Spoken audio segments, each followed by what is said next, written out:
Hello friends and RC family, my name is Alec from High Noon Hobbies, and if you're new to the channel, I very much appreciate you checking it out. I hope that you'll stick around, watch this video, see if it's worth your while. Maybe if it is, you'll even watch another one, and then I can say to you, if you aren't new to the channel, I appreciate you very much for checking back in for another Friday upload. This time we're going to be taking a look at a pretty cool rig, the G-Speed G-Shot, which I will give you a little bit of more info on in just a minute here. But before I do so, I want to cover just a couple of updates about the Select Crawlers, High Noon Hobby, and generally what's going on. So first off, this video is sponsored by the one and only High Noon Hobby morale patch. If you haven't seen this before, you can see it in the last video as well. That was the first video that I mentioned these, but these are on the website. So if you like hook and loop patches to put on all of your accessories or to stick on your headliner for some extra road trip points, you can get those on highnoonhobby.com in the shop page. There's going to be a link down in the description for those. Second kind of update, or I guess the first update after the sponsorship or after the sponsored message, is that tomorrow, actually, by the time this video goes up, is going to be the first day of the Northern versus Southern Crawlers shootout here in Utah. So if you're interested in getting into some 10-gate competition, oh, do we have the series for you. We're going to be doing 3 different rounds and then a final championship round to this regional crawling shootout. We've got crawling going down in Little Moab for you northerners, so if you live in northern Utah and you're interested in getting in on this, you can meet us in Little Moab tomorrow at 9 a.m. And then for you southern crawlers, I know that Logan's been posting stuff in the ScumbagRC page as well as on his page and also on the Northern versus Southern Crawlers Shootout Facebook page. So I will post links to all that down below so that you can keep up with that. And if you're trying to get out to those competitions, I hope to see you out there tomorrow at 9 a.m. For you Northerners, we're going to take down these Southern Crawlers. Winter is coming. All right, I think that's all that I have for updates for you guys. So let's just jump straight into this week's video. If you've been to the channel before, you're probably familiar with the rules, but if you aren't, these are the rules that we run for our 10-gate practice courses. We've got -2 for progress, +10 for a gate, +5 for a rollover, +1 for a reverse, +3 for a winch, +5 for a touch, and we this time are running a 6-minute time limit. We're trying to get a little bit closer to what we're going to be experiencing in our upcoming competitions. I believe we will be running 6-minute time limits for the upcoming competition. So as I mentioned in the intro as well, this is the G-Shot by G-Speed, built by and run by ScumbagRC or Luke from Select Crawlers. I'll have the link to his Instagram profile in the description down below if you want to see some pretty cool competition rigs, and he takes some pretty sweet photos of them in some pretty beautiful places that we have available to us here in Utah. But as you can already see, this rig is, well, I don't know if you guys watched, but if you didn't, I would recommend watching last week's video where we watched a Rock Pirates 10-2 rig and a low-range RC, low center of gravity rig, a flat rail build. We watched those 2 trucks go through here, and already this G-Shot by G-Speed is just destroying their times, and didn't have to take a reverse on that last obstacle, that kind of gnarly V-crack that you have to make your way up the right-hand side some way or another.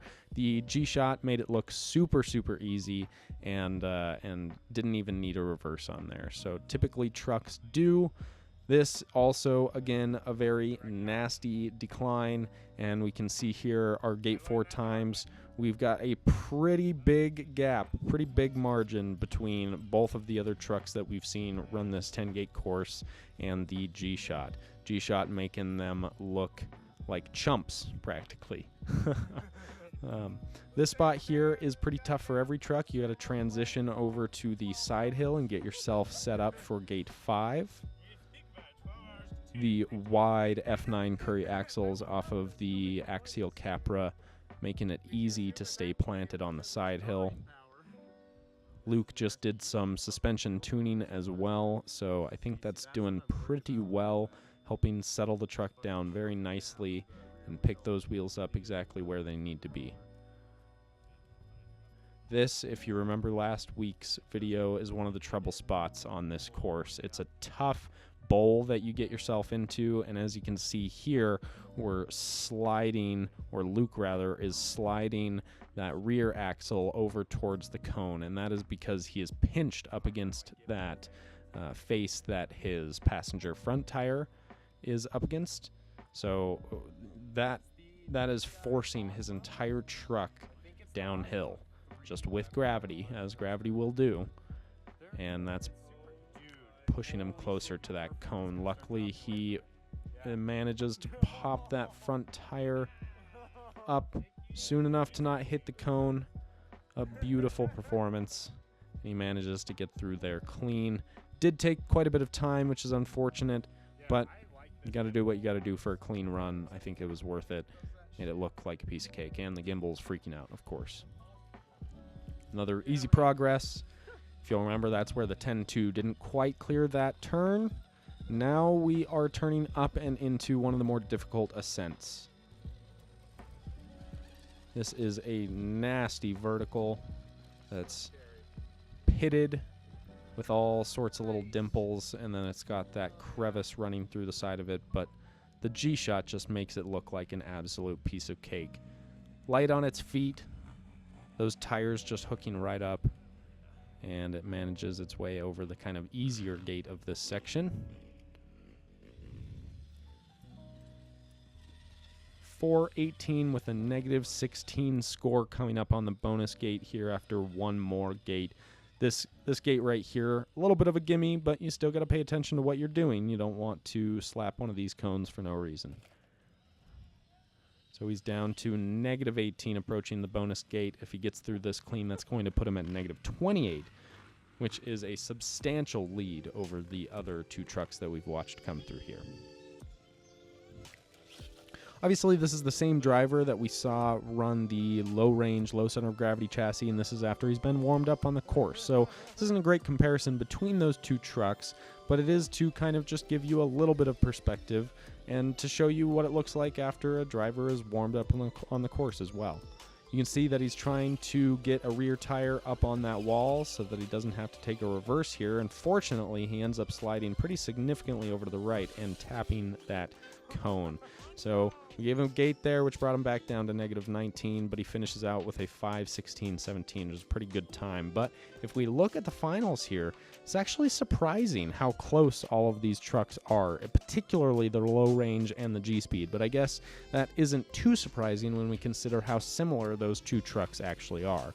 Now, I was going to make this video about basically a comparison between the actual Capra and the G-Shot, which is using a lot of Capra components, but obviously is not at all a Capra. But after taking my basically stock, so you can see here we've got stock wheels, we have stock suspension setup. The only difference here is a little bit of brass in the front, but after even trying to clear gate 1, well, it was a bit of a conundrum. So we decided to scrap that idea and go back to the drawing board and see what I could do to, well, help this Capra, this poor Capra. So currently I have taken this Capra apart completely, and I am I'm 3D printing a flat skid for it. I'm doing some link spacing to it. I've got new wheels and tires on it, and we will go ahead and run that video back once we are ready. But for now, that's all that I've got for you folks. I hope that you enjoyed this week's video. If you did, go ahead and give it a like. Maybe consider checking out one of the videos on one of the cards that you've seen throughout this video, or just on the channel down below. You'd subscribe while you're at it. But thanks very much for checking in, guys. We'll see you on the next one. Cheers.